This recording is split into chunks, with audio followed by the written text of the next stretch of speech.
Tower block inspections after the Grenfell Tower fire are finding a widely used cladding system hasn't been installed properly in a number of instances, and it's questioning its ability to resist a fire. So the system known as rendered EPS has become increasingly popular for building and insulating flats in the UK. It was not one of the types banned on tower blocks after Grenfell. Our reporter Phil Hendry has more.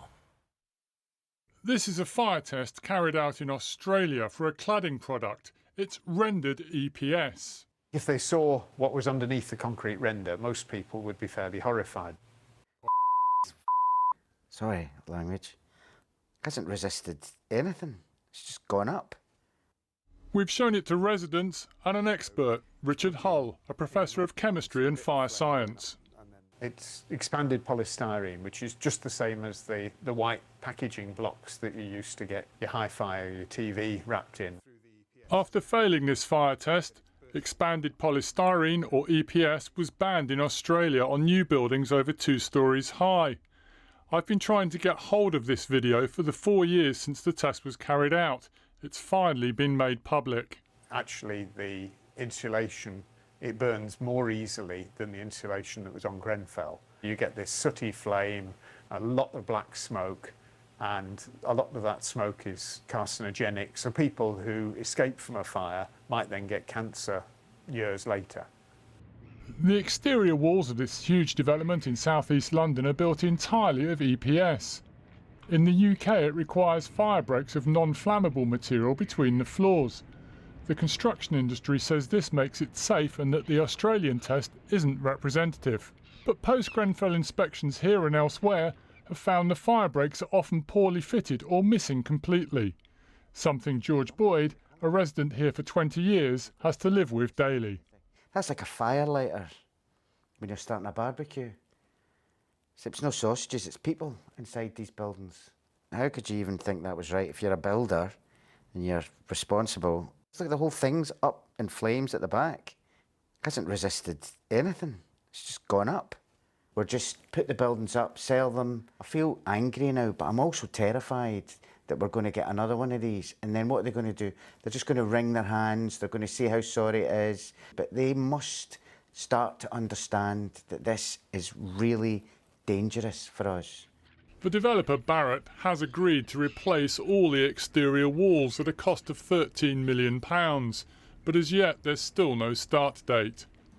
So behind the cement render, this is what the polystyrene looks like, and while it's been removed from these high-rise blocks, it remains the preferred method of insulating thousands of low-rise blocks of flats across Britain.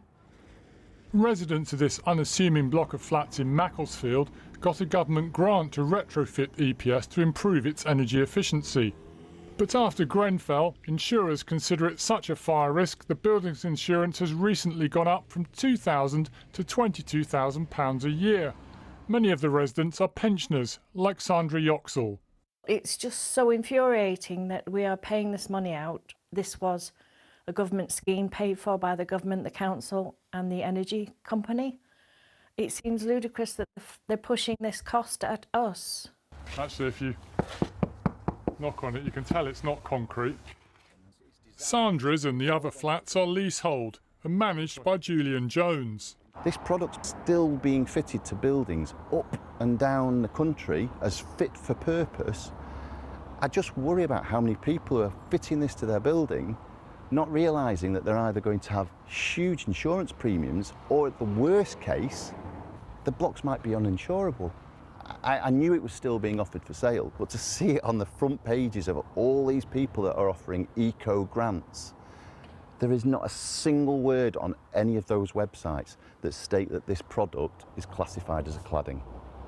So the fact that it is, I've gone from incredulous to just being pretty angry, really. The Ministry of Housing says it expects insurance premiums where EPS is correctly installed to be priced appropriately and will challenge cases raised with it where they're not.